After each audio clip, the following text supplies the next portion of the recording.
While the world watches history at the U.S. Capitol building, just across town at the White House, a complicated choreography is going on. Staffers have only 5 hours to move out the first family and move in the new one. And it's no small task. The White House is a 3-story, 132-room mansion. While the ground floor is open to the public, the first family occupies the second and third floors with 16 bedrooms, 35 bathrooms, family rooms, and a private kitchen. It's about 20,000 square feet of living space. Admiral Stephen Rochon oversaw the transition between President George W. Bush and President Obama. You have one truck on the south lawn facing south, and the other truck on the south lawn facing north, ready to move in. Kate Anderson Brower, author of The Residence, says around 8 a.m. the outgoing president will say goodbye to his staff. And then once he departs the White House around 10:30, the military-like move begins, requiring close to 100 people.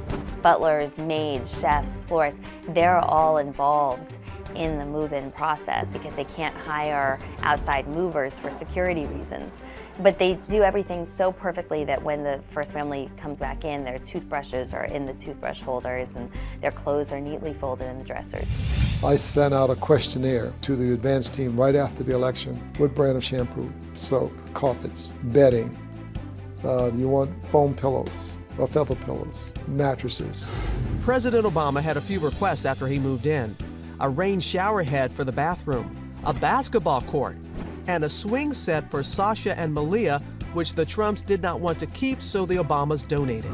Anita McBride was chief of staff to First Lady Laura Bush and says moving day is emotional. It can be an overwhelming feeling to move into this place of history, and then you see your things are all packed away. You begin to feel that this is your home.